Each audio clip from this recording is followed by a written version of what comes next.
some beautiful words by Alice Walker entitled "Love is Not Concerned." Or perhaps you find yourself this morning preferring some words by Ralph Waldo Emerson, "A person will worship something." Let's put this to a vote, shall we? We'll do this by a show of hands. Everyone who would like, so here's what's on the ballot. Alice Walker, "Love is Not Concerned," and Ralph Waldo Emerson, "A person will worship something." So all those who would like to hear Alice Walker's words begin our service, please do so by raising your hands. Okay. And all in favor of Ralph Waldo Emerson?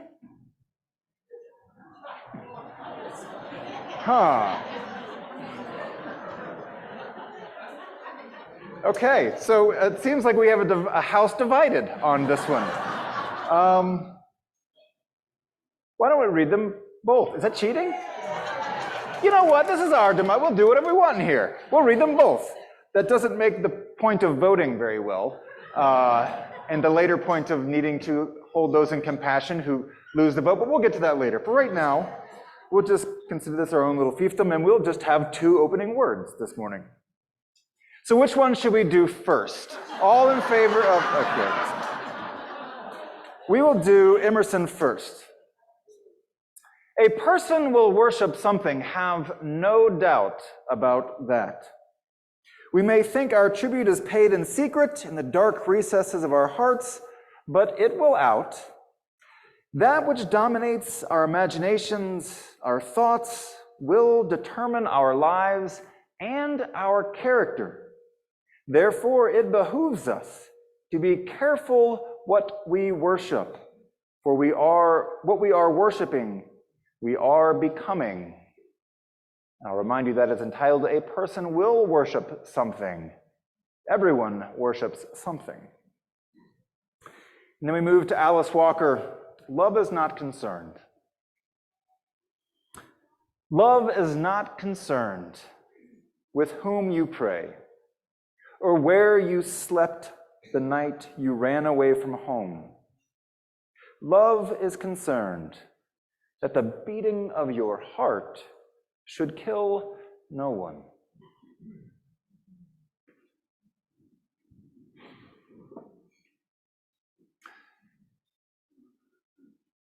There is an election coming up. Have you noticed?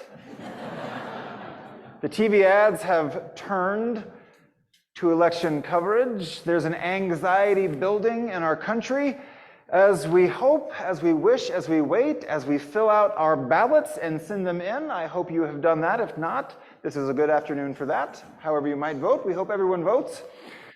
And yes, there is a collective national anxiety which is rising. I feel it in me. In fact, as I was thinking about this service this week, I realized I have felt this kind of low-lying anxiety and anger and frustration for a long time. It's always there humming, it seems, and around the election times is when the volume just gets turned up a little bit, but it always seems to be there. I'm glad you made it here. It is daylight savings time, and the New Yorker cartoon this week said, "Yay, daylight savings time. Another hour to dread the fall of democracy." But we will not be that fatalistic this morning. We will be optimistic this morning. Because, why? Because we are a house and a place of love and a place of hope. We ground ourselves in our ethics and values of love and relationship here. And that is a powerful thing, so powerful that even in the despair and even in the anxiety of these days, grounding in that and being with each other here in this space is cause for hope. And dare I even say, with the election mere days away and the coverage soon to come in, grounding in love and hope and relationship is cause for celebration. So let us take a deep breath out and perhaps just be here, no matter your political persuasion, just be here in this space with these people for this hour who have come here to celebrate and proclaimed that, yes, indeed, love is a path, and it is one we believe in traveling together, and indeed one we travel best when we do journey on that path together. We are together, and we are joined by Ian Carrick this morning. I'll invite Ian up. Ian is our guest musician this morning, continuing that series once a month, and we are thrilled to have Ian here with us this morning. Ian is the founder and co-leader of Open Hub Singing here in Bend for Central Oregon, and I know it exists because I began hearing a lot of you go to it when it began. And it's a gathering of folks coming together of all singing levels and abilities and getting together in community to celebrate the joy of song. And so he brought that into this community, as well as being a songwriter who performs around town and works with children, sharing that beauty of and love of music at the School of Rock. So we are thrilled to have Ian Carrick with us this morning, beginning us with music and song and inviting us into that. Thank you and welcome, Ian. Thank you. Oh, okay. Wow. Well, given the tumult of this week and the focus of this service, you can hear me, yeah? Okay. I sound very quiet. Oh, wow. I wanted to just spend some time knowing that much of the history of this town revolved around these trees, these young trees that are here, knowing some of their resilience, knowing this really windy morning, how strong these trees are. I wanted to just spend some time grounded in that. So, if you can hear this now, you can? Okay. And there's a part on the chorus that I'll invite you to sing with me. I chose the word hermosa because when I sing the song with the kiddos, I like to tell them that these trees grow south all the way to to Mexico. And I don't know if sometimes they don't get it, and it rhymes. That's actually the main reason.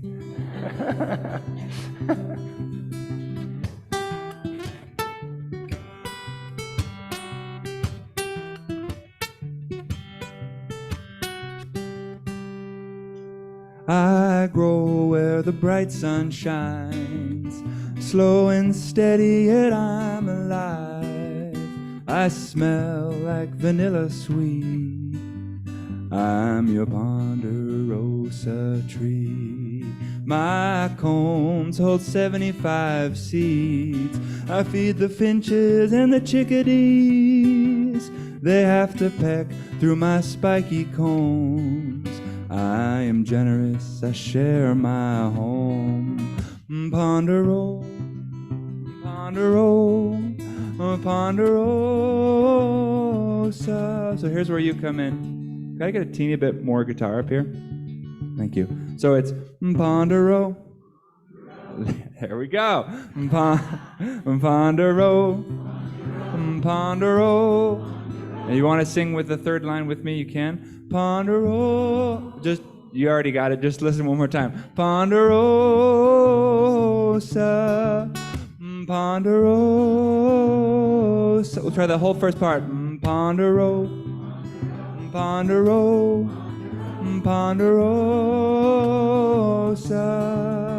How you grow. A little different ending. Hermosa.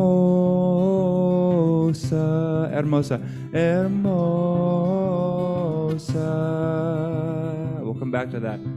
My sap is a glowing gold. I live to be 500 or more. Black bark is my baby skin. When I'm 100, I turn cinnamon. Did you know that? Yeah, I didn't.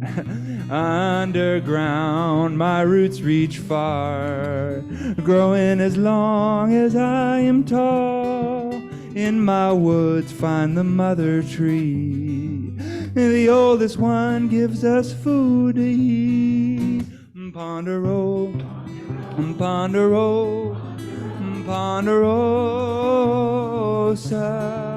How you grow. Hermosa. Try hermosa again. hermosa, gentle giant watching over us. Again, gentle giant watching over us. One more time.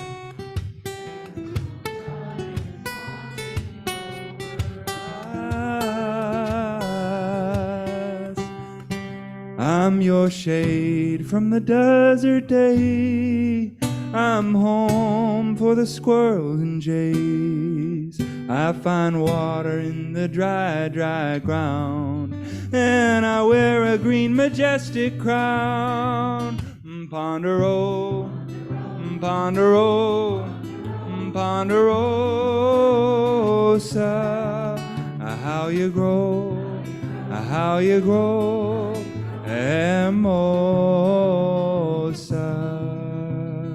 Gentle giant, gentle giant watching over us. Gentle giant watching over us.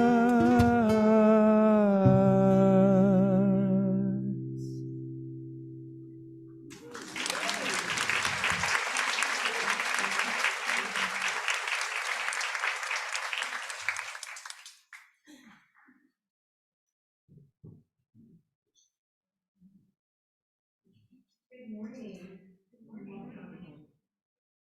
Today's challenge reading is by Reverend Phil Castle, and I'm Robin Johnson, and this is Jacob. We all know Jacob. Needs no introduction. Flame of fire, spark of the universe that warmed our ancestral hearth, agent of life and death, symbol of truth and freedom, we strive to understand ourselves and our earthly home. Please rise in body or spirit.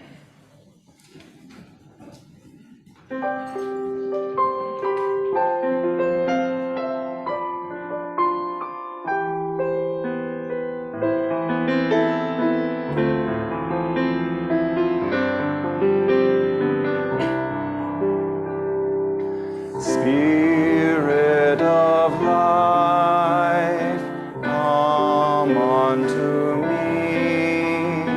Sing in my heart all the stirrings of compassion.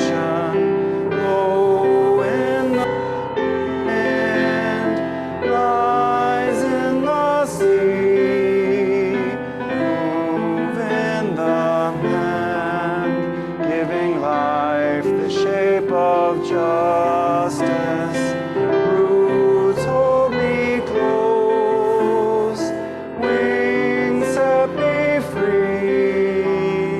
Spirit of life, come to me, come to me.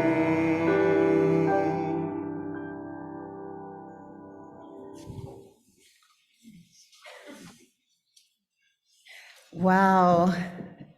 What a beautiful morning to gather together, and thank you all for joining us here in person and on Zoom. Warmest welcome to all. If this is your first time either with us here or on Zoom, if you would like to receive our weekly communications, we call it an ACE, the All Congregation Email.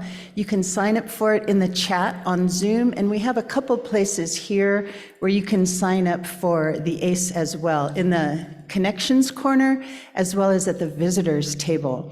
This is the best way to stay in touch with whatever's going on in the life of our growing and energizing congregation. Firstly, I want to thank everyone who participated in last week's Halloween extravaganza. It was so fun, and I think the kids had a blast. I know those of us who decorated our trunks are probably thinking, like, what are we going to do next year? And for those who might want a little, a nudge, mine, I think, is going to include a wimple. If you don't know what a wimple is, look it up. So anyway, thank you again. Thank you all. It was just fun. Like, whoever thought we'd dance to the Monster Mash during service. So thank you, Reverend Scott, for your great courage and joy.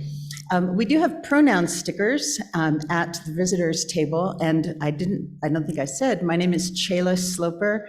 My pronouns are she and her, and I'm the congregational life facilitator. And there's a lot of boom in the microphone today. And if you have questions about getting involved, you can talk to me, or you can talk to anybody on our connections team. And sometimes they'll be at the connections corner after service. And then today, there will be a newcomer's welcome in the Founders Fireside Library. So that'll be right after the service. Grab your coffee or whatever your beverage of choice is, and then meet in the library. Tomorrow night, there's going to be a planning meeting for the camping group to reserve campsites for next year. It's not too early to be thinking about that. If you're interested in joining the group, there is a sign up at the kiosk. The meeting tomorrow night will be at 6:30 in the Gathering Hall and also on Zoom, and the Zoom link is on the calendar. Let's see. Whoa. The writers group, led by Rebecca Miller on Zoom, resumes this Wednesday after a summer hiatus. And she gives a prompt, and then there's writing and sharing the writing. I understand it's really lovely. So next Saturday, women, if you like to cut and paste, come for the collage adventure. And then after that, we're going to have a brainstorming session about our women's retreat. So this will be on Saturday morning at 9 o'clock. We'll meet in Linus Pauling. We're calling it Looking Within, Visioning Forward. So we'd like to have some new energy and new ideas for our annual women's retreat. So I hope you'll join. You can either email me to RSVP, or there is a sign up at the kiosk. Next Sunday is the Nourish food drive of produce and perishables. So bring any items that you have that you would like to share with those in our community who are food insecure. Next Sunday will also be the reception for the Roots of Remembrance show, which our art resources team has organized for us in Linus Pauling. So that'll be next Sunday after the service. Now, as we're approaching the Christmas holiday season and other holidays that are celebrated in the winter, I just heard the first Frosty the Snowman yesterday.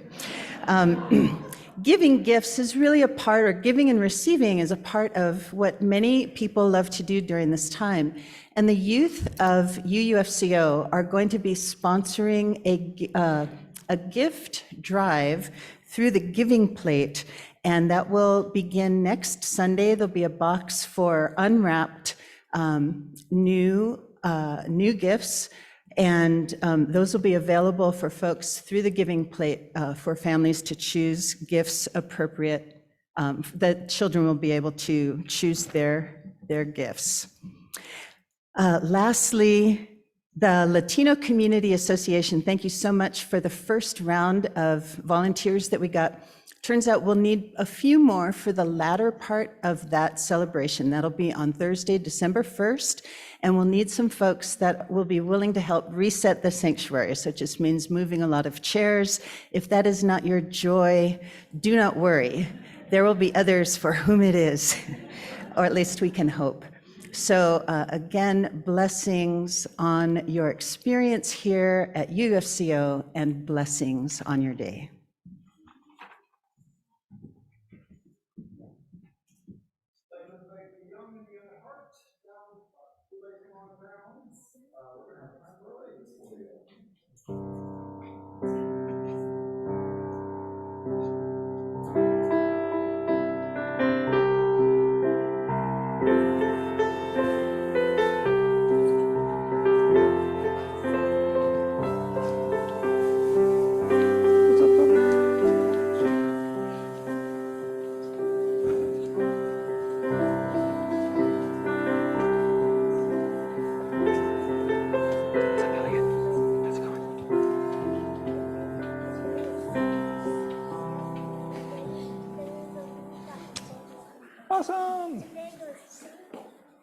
morning, everybody. Good morning.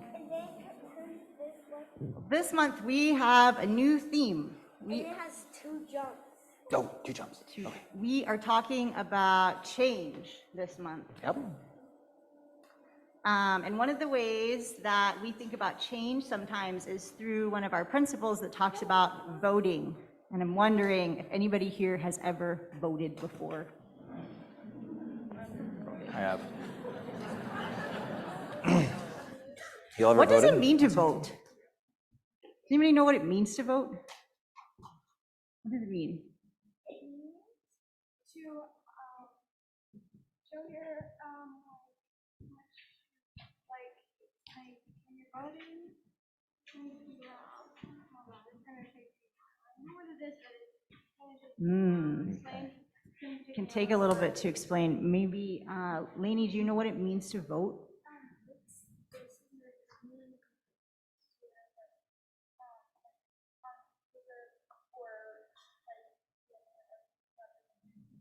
Yeah, voting is sharing our opinion, letting people know what we think. So now that we know what voting is, have we ever voted before? Have we ever told people what we think?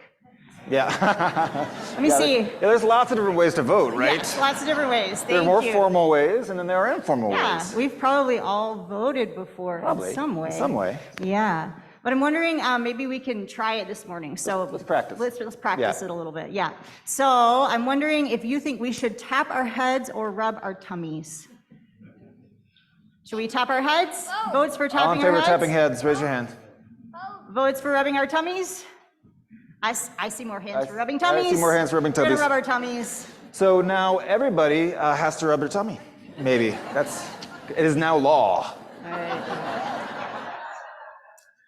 All right, let's do it again. Let's try it again. We want to make sure that we know what voting is before we leave today. Should we hop on 1 foot or jump on 2 feet? Hop on 1 foot?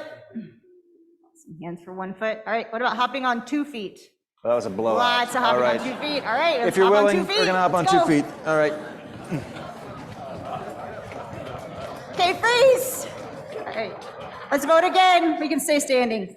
Should we fly like a bird or slither like a snake? Votes for flying like a bird. There's lots of votes for flying like a bird. What about slithering? Slithering votes? Oh, there's definitely more bird votes. Definitely Let's more fly birds. like a bird. More for the birds. Flying. Freeze. Stop. Okay. Last one. Should we give high fives or elbow bumps? Votes for high fives? Some votes for high fives. All right, what about elbow bumps? Lots of votes for elbow bumps. Find a friend More and give an elbow elbow bump. And Isaac, you gonna bump this elbow? right. All right, so you got an elbow bump there for me? You Coming can in, coming find in. yourself a seat. Thank you. What would have happened if we had all wanted the same thing?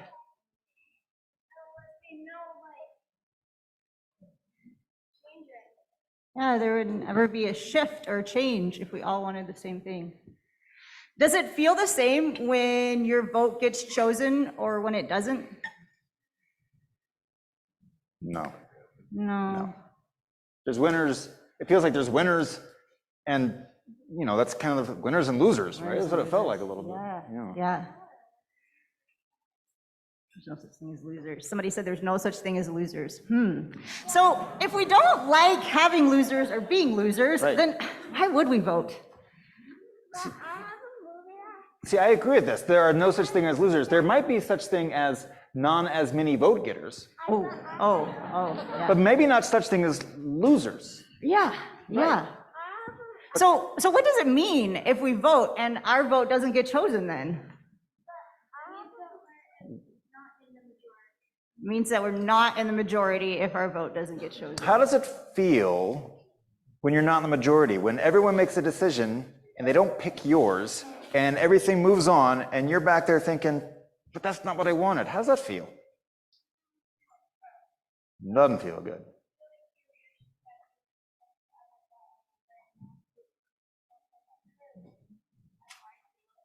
That's right. You wish that you could have had your way. And that can be frustrating.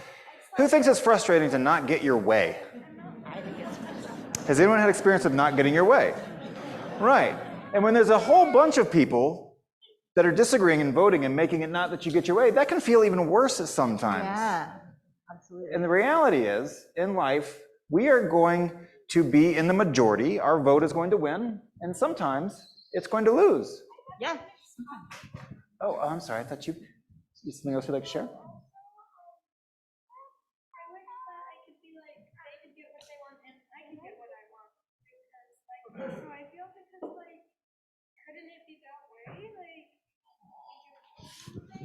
Yeah, sometimes we can vote and then we can decide that we can actually have both things. That's a thing that happens. That is something that happens sometimes. Yeah. Takes some creative thinking, but yeah, sometimes more than one person can get their way. So let's take another vote before we go to RE today and talk about change and voting a little bit more.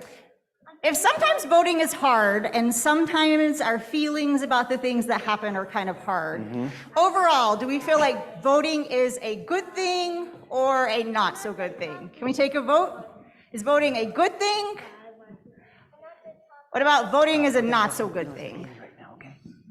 All right, it looks like most of us think that voting is a good thing and a helpful thing, even if it's sometimes a hard thing and the outcomes of it are sometimes hard. And I would say, if I lose a vote, if I don't win, I bet I appreciate it if the winners still hold me in kindness.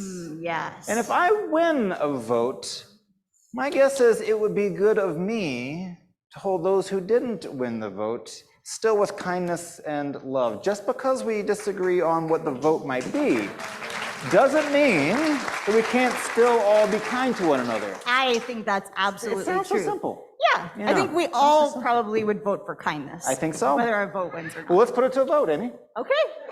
Who thinks that we should always be kind, even if our vote doesn't win? Wow. All right, hands down. Who thinks that we should not be kind if our vote does not win? One person who said it with a very large smile. So, yeah, it looks like we all vote for kindness. Right. So. Fantastic. And just one more thing. We do have some out-of-the-box radical thinkers, and sometimes we can get, both people can win. Yes. I saw one of our children down here patting their head and rubbing their tummy. So let's just give that a try, see if you can do that, if you recall. All right. All right. Thank you all for voting with me today. We're going to explore change and voting a little bit more when we go to RE today, but I need some help saying the Children's Covenant. So if y'all can help me do that, and then we will go. In this place, I am kind. In this place, I am loving. In this place, I am a friend to the earth and all animals and people. In this place, I am loved.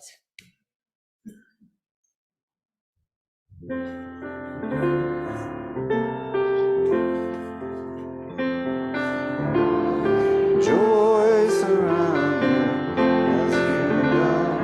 Go in peace. Oh, our love is with you always as you go, as you go, as you go. May joy surround you. Go in peace. With you always as you go. We did hear that there are many different kinds of ways of voting. One of those ways of voting is with our resources. Indeed, anytime you offer your support to this fellowship through our offering or other ways, you are affirming, you are saying yes, you are voting yes to the justice programs that we have, to the relationships that we build, to our care programs, to our outreach into the community, all these things. That is what the support of the members and friends of this fellowship mean. And so we will take a vote on that as the ushers pass our offering basket. And if you don't put anything in, that doesn't mean you're voting no. This isn't a heavy guilt. And while we do that, all in favor of hearing beautiful music from Paula, please signify by saying aye. Aye. All opposed? Paula?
Good morning, everyone.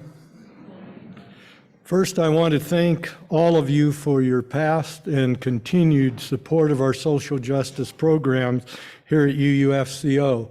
Because of your continuing financial and service contributions, we have an active, thriving social justice presence in Bend and Central Oregon. Many of you were probably thinking this morning when the offering baskets went around, didn't we just have a social justice program recently? Well, we did, but we did not have a collection at that time, so I appreciate your financial contributions this morning. I also want to note that in the vision statement that came out of all our listening sessions is the following regarding social justice. Our social justice and environmental values are active within our fellowship and recognizable in the wider community through our work with local organizations, interfaith partnerships, and public witness. It is clear that social justice is an important component of what makes UUFCO meaningful to this congregation. As the new chairman of the Social Justice Steering Committee, it is my intent to strengthen our ties to other religious congregations and to other nonprofit groups, which can add to the effectiveness of our efforts in the social justice realm here at UUFCO. It makes sense for us not to invent the social justice wheel on every project, but rather to reach out to those in our community who already have track-proven programs that are up and functioning, and we can financially and service-wise help them rather than going it alone. This is an exciting time for social justice at UUFCO, and I am proud to be able to be the chairman for this upcoming year and look forward to working with all of you to make social justice a continuing, active, and prominent role in this community. Thank you.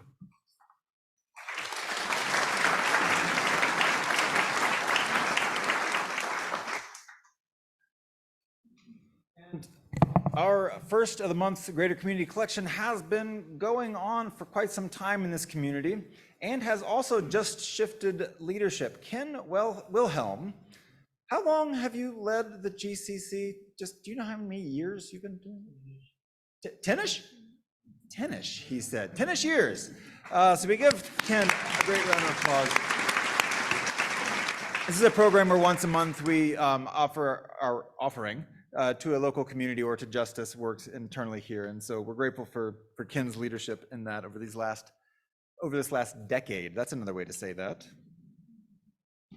Valeo Schultz shares that he is back from Norway, alive but in a few more pieces. Thanks to the pastoral care team for their support. Valeo, it is good to have you. I saw you somewhere. There you are. Good to see you here today.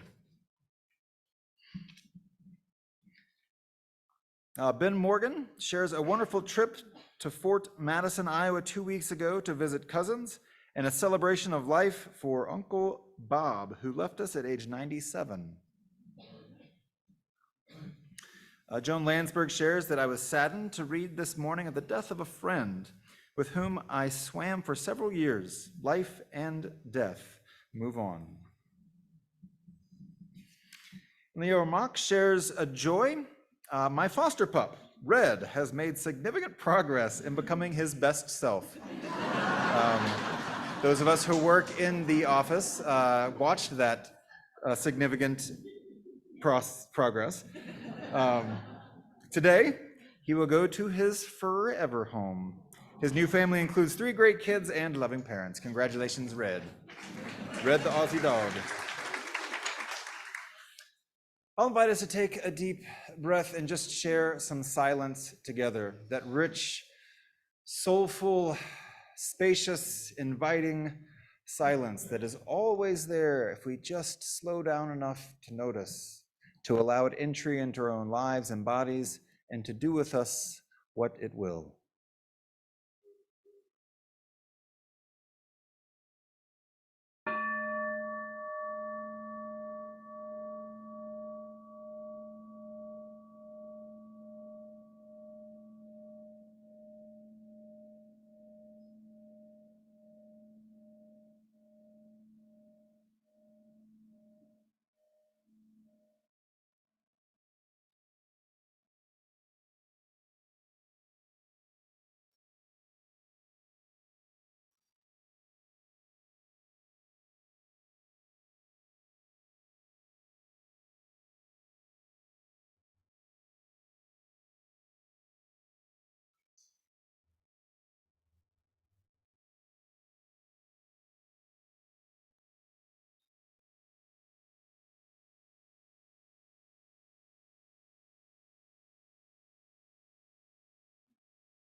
I'd like to invite up Diane Darling and Nancy Tyler.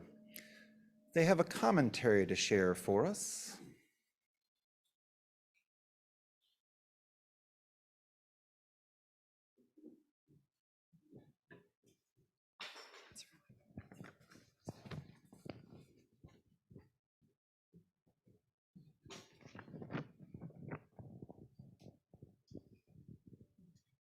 Hi.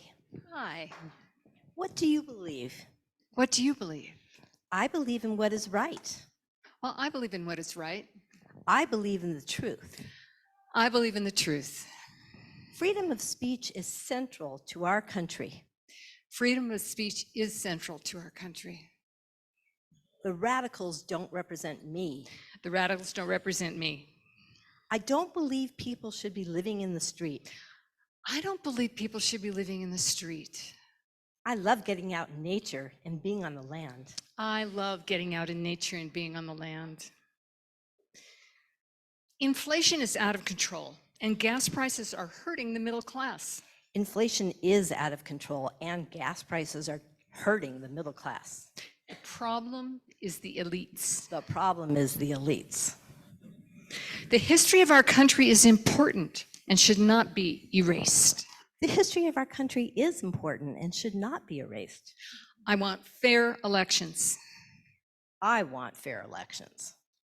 I want to see justice served. I want to see justice served. Our country is being debilitated by misinformation. Our country is being debilitated by misinformation. I have fundamental rights the government should not get in the way of. I have fundamental rights the government should not get in the way of. The future of this country is at risk. The future of this country is at risk. My side is right. Your side is wrong. My side is right. Your side is wrong. Way wrong. Way wrong. I love freedom and I'm willing to fight for it. I love freedom and I'm willing to fight for it. You can't tell me what to believe. You can't tell me what to believe. Politicians are crooked, but way more on your side. Politicians are crooked, but way more on your side. My side represents the true vision of this country. My side represents the true vision of our country.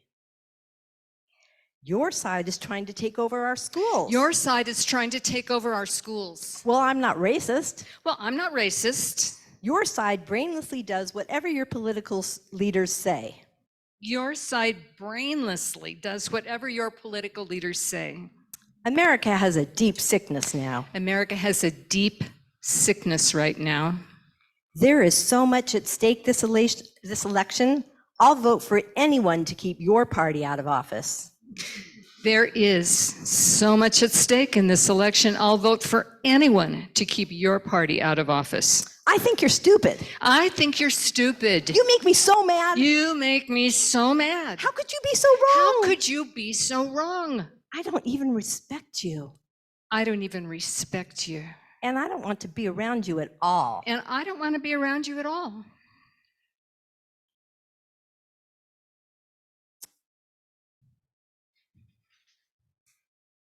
If we keep this up, no one wins. If we keep this up, no one wins. I really do want to be proud of our country. I really do want to be proud of our country. We should take care of our veterans. We should take care of our veterans. No one should go hungry. No one should go hungry. I don't want people indoctrinating my kids. I don't want people indoctrinating my kids. There is too much money in politics, and Congress is broken, and we need term limits. There's too much money in politics. Congress is broken, and we need term limits. I want a strong economy. I want a strong economy. I value safety. I value safety. Our country is changing, and that makes me fearful. Our country is changing, and that makes me fearful. I'm scared for my kids, for our country. I'm scared for my kids, for our country. If I'm honest, when you are wrong, something about it feels good. It makes me feel right. When you are wrong, something about it feels good. It makes me feel right. But how could both of us be so wrong? How could both of us be so wrong? I disagree with you so much, so deeply. I disagree with you so much, so deeply.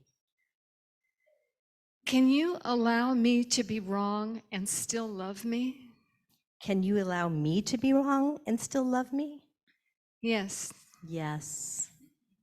Can you be kind? Can you be kind? Yes. Yes. Let's start there. Let's start there. What do you want to do today? What do you want to do today? How about go on a hike? We could go on a hike. Or maybe go to the movies. Go to the movies.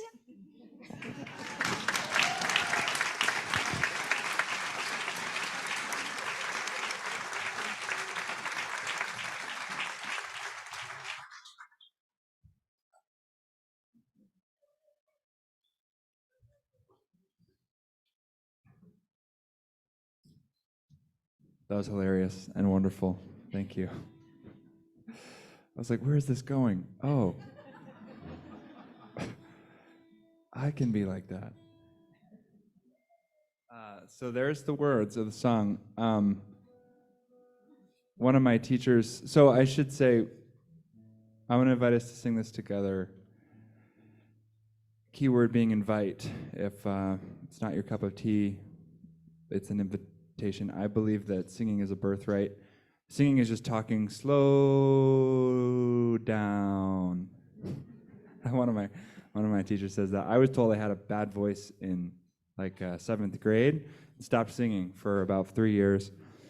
And a lot of us have these kind of stories about our voice. Speak when spoken to, big girls don't cry, et cetera, et cetera, et cetera. So this is an opportunity if you wish. This song, I'm using this quote from Mark Nepo, the poet, with his permission. And it's an incantation because this is not how I listen most of the time. There's another song, we need electric guitars. It's called To Listen, is to develop your rebuttal while twiddling your thumbs. That's the, we need some like distortion for that one and some drum set. To listen is to lean in softly. Can you say that? Lean in soft with your heart. With the willingness to be changed. Be changed by what you hear. And I've lived in Bend long enough to, just have friends that don't agree with me. And I don't know if it has anything to do with living in Bend, but this is really hard. So this song is an incantation kind of. I'll sing it. Just so you know where we're going.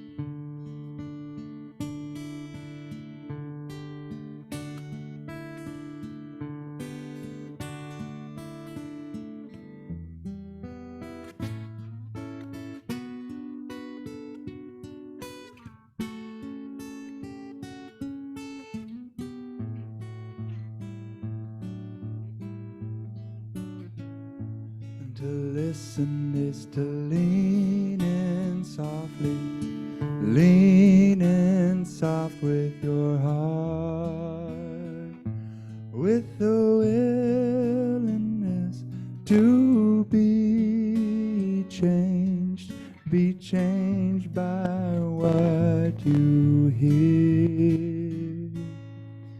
So I'll sing just the first half now, and then you can echo me. Just me. To listen is to lean in softly, lean in soft with your heart. Try that. To listen is to lean in softly, lean in soft with your heart. Just listen. With the willingness to be changed, just that much. With the willingness to be changed by what you hear. The last line. Be changed by what you hear. So here's what's going to happen. I notice with groups this large, we learn songs this many times quicker than if it was just me and Scott. So I'm just going to sing it. I invite you to sing. I invite you to listen. And when we're done, there's some harmonies that I'll throw in. I invite you to listen and look less at the lyrics and more with your ears to the beautiful voices in the room. And when it's over, we will not applause and just hold that silence that we just experienced, knowing that I can speak for myself. I have room to grow in this department with the people who are closest to me, and with so many other people that I come into contact with.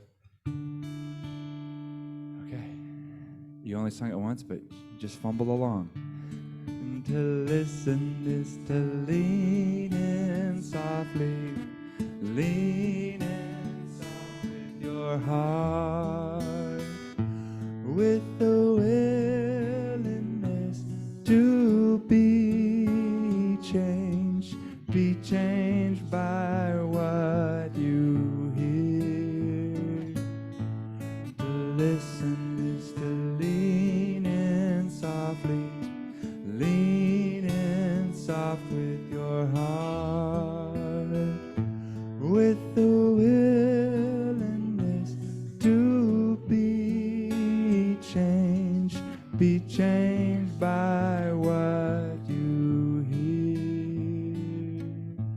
And to listen is to lean in softly, lean in soft with your heart, with the willingness to be changed by what you hear. And to listen is to lean in softly, lean in soft with your heart, with the willingness to be changed by what you hear.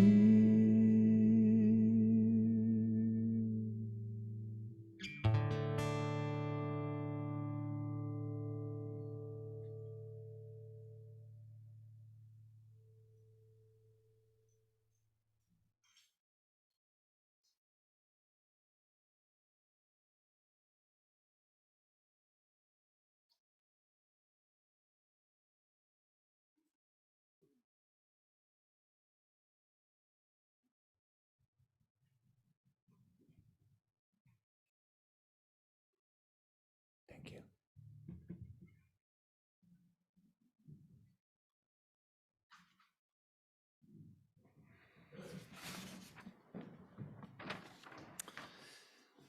It was midsummer this summer, and I was coming back. I had been out of the pulpit for about a month and a half, and invariably when that happens, I completely forget how to preach and how this whole thing works. And I show up on that Sunday, and it's really rusty, and it slowly comes back. But on that first Sunday back, if you happen to be here after I've taken a little break in the summer, you will see me in real time trying to get my act together. This past summer, that first Sunday back, it just didn't come back together. And during that service, instead of doing a body of sermonizing, we looked at what was on our minds. We passed out papers and we had everybody write just kind of what's on your mind this morning, with the intent that we would share those and just kind of hear like a little window into what's happening in people's lives and what's on their hearts and what's on their minds. And the idea would be that, you know, these would help feed the things that we talk about in this congregational life over the course of this year. Well, we read some out loud that Sunday, and you know, I think we read about maybe 20 of them. And of those 20, 6 of them mentioned a discomfort or an anxiety around the division in our country, about our political landscape. And 6 out of 20, that's a pretty good ratio. And so I was curious to go back to that stack of all of them and read all of the thoughts that were on our minds and hearts. And the same pattern held true. About this much of the stack of this commented on this idea of being worried, about concern, about what is happening in our country right now. It is a shared experience that we are having, whether you're on the left or whether you're on the right. The idea that we are a divided country, our democracy is separated, fractured, and split, is deep within our consciousness, and we carry it with us. We carry it with us all over the place, and we can't help but to talk about it, it seems. Sometimes in appropriate venues, and sometimes in inappropriate venues, such as it is November, and so our thoughts might begin to think towards dinner table conversation come Thanksgiving. That's right, it's not too early to start getting anxious about dinner table conversation during Thanksgiving. We all know the 2 things you should never talk about around the table, right? What are they? Politics and religion, right? And that is true, unless, of course, all those people around the table share your opinions about religion and politics, and then it is fun, isn't it, to talk about religion and politics?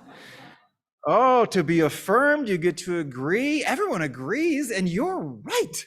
You're right the whole time. In fact, you might even be righter than you thought you were when you sat down. The conversation in this company will likely devolve into some kind of self-congratulatory, fist-pumping, exasperated exercise, trying to figure it out. How is it that everyone else who's not sitting at the table doesn't believe exactly what we're talking about? We're making so much sense here at this table. How could it be that those on the other side could see things so differently, so erroneously, so wrong, and sometimes, frankly, so morally corrupt? How could it be? It makes no sense to us sometimes. Self-righteousness is usually a slander that we heft and save for other people. You see, we can't be self-righteous if we're right. Right?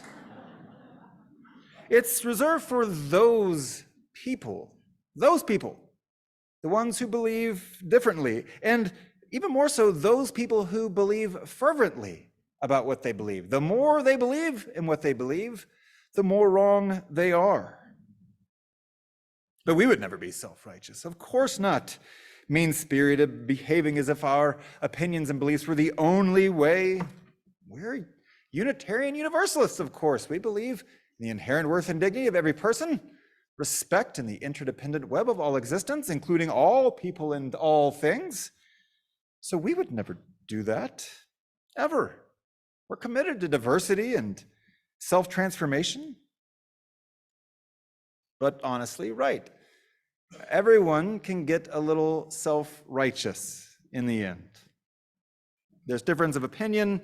We favor our own answers, and of course, we favor our own experience, our own process of discovery.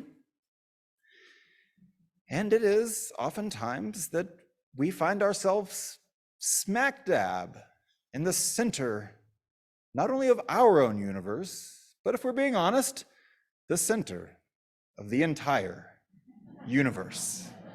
Us. There we sit. And honestly, that's the truth of it. And the experience can be frustrating, yes? Frustrating when we meet or conversate or in relationship with people who just don't see the world the way that we see it. Even when we're being civil, we're being rational, we're being people of compassion, our positions are well thought out, we have data, we might even have graphs and pie charts to back it up. We can explain our reasoning and we can show them the truth. And on a good day, we can even make a case for why it is more loving. I'm reminded of James Boswell's account of walking down an 18th century alley in Edinburgh, Scotland with Samuel Johnson. And as they passed this alley, on the second story, there were two women yelling at each other across from their balconies on the second floor. And Johnson turned to Boswell and commented, "They shall never agree. They are arguing from two different premises." They are arguing from two different premises? Premises. You'd say premises, right? Premises? Yeah, all right. Or last night, for example, in the bottom of the sixth, when the Houston Astros went on a tirade and the Phillies began to see their World Series dreams deflate. And in our house, the population was divided, and one person exclaimed, "Yes!" And the other person exclaimed, "No! How could you be so wrong? How could you be so wrong?" And then, of course, there were those present who did not care about baseball at all. I bet we have a divided house here around the Phillies versus the Astros versus those who did not know the World Series ended last night. But I do this, like, how can you think that? How can you, the idea of biblical fundamentalism and literalism. I find myself arriving and just saying, I don't agree. How can you do that? I might get where you're coming from, how you got to that place, and I understand your argument, but I disagree, and sometimes just disagreeing is easier. But when I'm baffled by the fundamental worldview, if I'm unnerved by what appears to me to be someone else's lack of conformity to what I consider basic ground rules regarding truth and reality, what then? Where does that get me if we're playing by two sets of rules? To continue the analogy, if one person is watching the World Series and playing by baseball rules, but somebody else is watching the Major League Soccer finals yesterday and playing by soccer rules, those two don't play the same game, and so to put them on the same fields together would have disastrous results. And so I think to myself, there must be something I can do to explain this, to explain myself better, to properly show this person why my view is correct at the end of the day. At the end of the day, after all has been considered. The American psychiatrist R.D. Laing shares this brief piece called Knots. There must be something the matter with him, because he would not be acting as he does unless there was.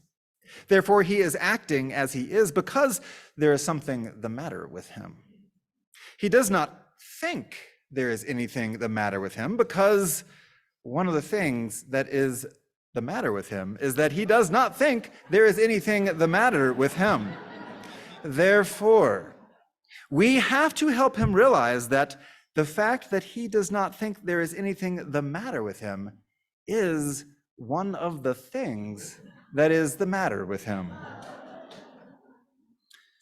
The hubris and lack of self-awareness of the author comes through in an unsettling way, unsettling perhaps only because I find myself relating to the self-awareness and hubris after I relate to the part where I am agreeing with the author of the poem. So let me call out the donkey in the room. Wait, is that not the right, is it the elephant in the room? Oh, right. Well, today let's call it the donkey in the room. Unitarian Universalists are a progressive type, and if this is your first Sunday here and you have stumbled in here and you are a conservative, I don't want to alarm you, but you're surrounded by liberals. A lot of them are very kind, but they are liberals nonetheless. They are everywhere. And if you look, you will also find conservatives as well. They might be a little bit quieter. They might not chirp up in conversation as readily when politics comes up, but they are here to be certain, as we hope. Unitarian Universalists are theologically progressive, are mostly socially progressive, and more often than not, politically progressive. Politically, of course, there are conservatives and Republicans here. And I imagine, in reality, all of us have varying levels of conservatism, liberalism, and moderation. On the whole, we end up, though, being pretty liberal at times, and very liberal in our intolerance with those who do not share these views. Jonathan Haidt is a professor of psychology, and in 2012, he wrote this book that splashed onto the scene, The Righteous Mind: Why Good People Are Divided by Religion and Politics. And he proposes a complex theory of why this would be. Moral psychologists since have, taken this book and given it a thorougher look, but the general premise that he gets at in this book is helpful for beginning a conversation. He asks this question of where does our morality come from? And he says the worst idea in all psychology is that the idea is the mind is a blank slate at birth. Developmental psychology has shown that kids come into the world already knowing much of what the physical and social worlds and programming it makes it easy for us to learn certain things and hard for us to learn other things. And so this carries over into our world views. He writes that intuitions come first, strategic reasoning second. Moral intuitions arrive automatically, almost instantaneously, long before moral reasoning has a chance to get started. And those first intuitions tend to drive our later reasoning. If you think that moral reasoning is something that we do to figure out the truth, you will be constantly frustrated by how foolish, biased, and illogical people become when they disagree with you. But if you think about moral reasoning as a skill that we humans have evolved to further our social agendas, to justify our own actions, and to defend the teams we belong to, then things will make a lot more sense. He has a whole spectrum of moral values: care versus harm, fairness versus cheating, loyalty versus betrayal, purity versus degradation, and authority versus subversion. And naturally, liberals champion a couple of these, and conservatives hold others. And you're wondering, which ones do the liberals do? Which ones do the conservatives follow? It would seem that in their research, careness, that's a new word, care and fairness are the two fundamental liberal values, while conservatives have less of a spike. And while let's just make that a word. But while care and fairness are championed by conservatives, they hold all five closer in their moral compass. So people who differ from us, though we differ from their opinions and their morality, are grounded in foundational different moral structures. And it might feel good to be self-righteous and engaging people who have different values than us. It's not that constructive, is it? Surely you've experienced this going back to that Thanksgiving dinner table. A matter of telling someone that they are wrong has rarely ever worked in my life. Just simple reason and rationale: you are wrong and here is why. That is rarely convincing. In fact, it does the opposite. It turns people away. It's not attractive and it closes things down. It closes down learning. It closes hearts. People don't share as much. They start to circle their wagons. It kills compromise, and it can just oftentimes feel bad. It feels bad to others when we do it. We know that because it feels bad to us when others do it to us. The poet Edwin Markham shared, "He drew a circle that shut me out. Heretic, rebel, a thing to flout. But love and I had the wit to win. We drew a circle and took him in." You'll notice that he did not say, "We drew a circle and took him in, contingent on his beliefs aligning with mine." That ruins the open-hearted nature of this. And open-hearted is where we arrive here. Our ideas will certainly differ from those in the other political party, with different life experiences, and perhaps even different hopes for our country. I might never agree with another person's ideology, but I wonder about my own heart.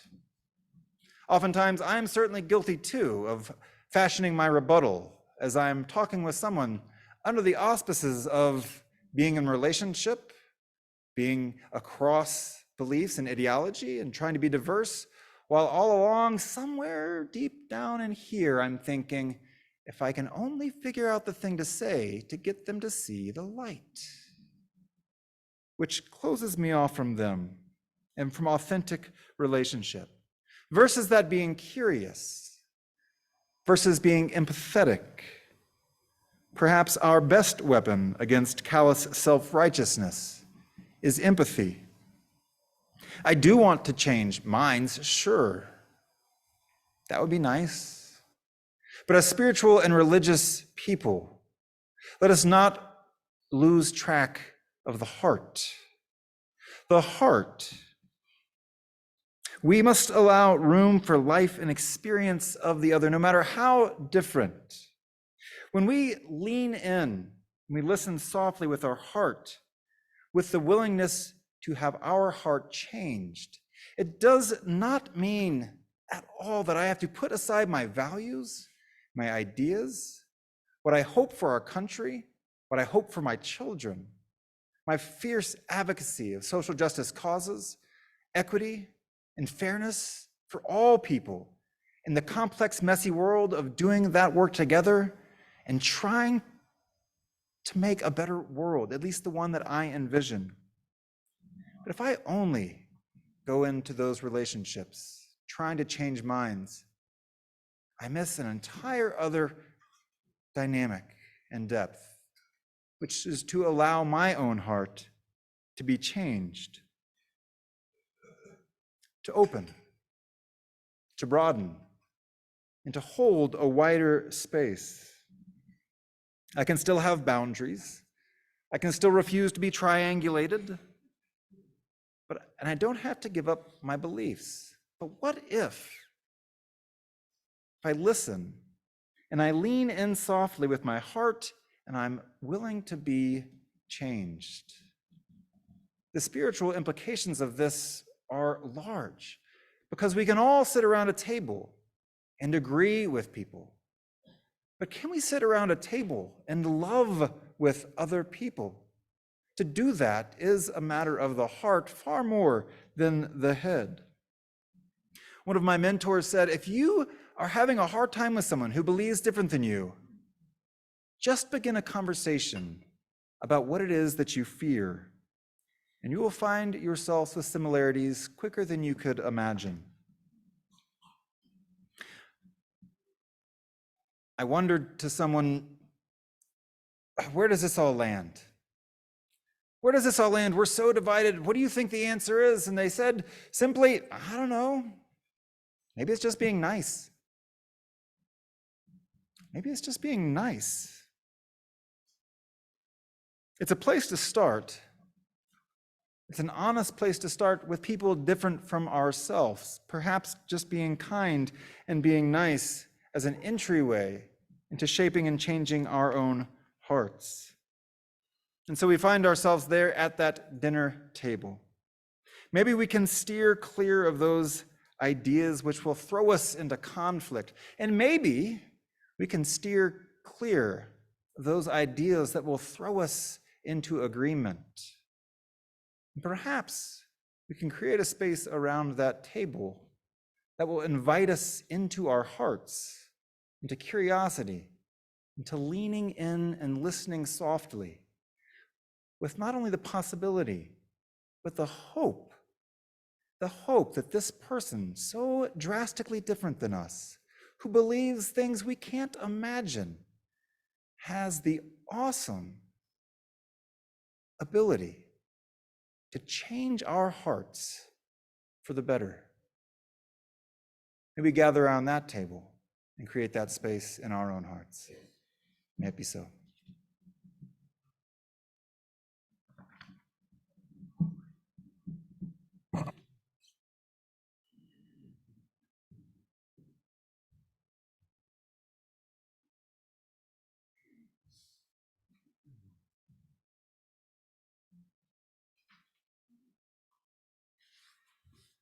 Well, this wasn't part of the plan, but my heart is really stirred, and I want to sing that sweet song again, and then I'll have a song to kind of move us into a different energy. But if we were willing to, again, invitation.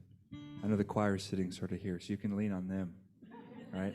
But I just one or two more times to just. One of my teachers says singing is a way that we metabolize emotion. We move it, we digest it. So to listen is to lean in softly, lean in soft with your heart, with the willingness to be changed by what you hear. To listen is to lean in softly, lean in soft with your heart, with the willingness to be changed by what you hear. I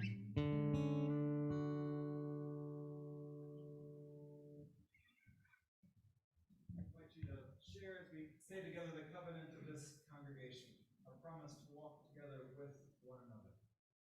Love is the spirit of this fellowship, and service is its law. This is our covenant, to dwell together in peace, to seek the truth in love, and to help one another.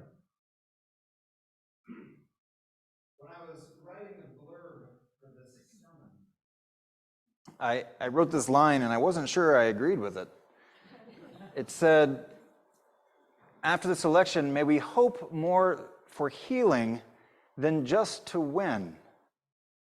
I went back and I changed it to, maybe I can soften it by saying, may we hope for some healing instead of to simply win. And then I went back and I said, no, winning would be nice.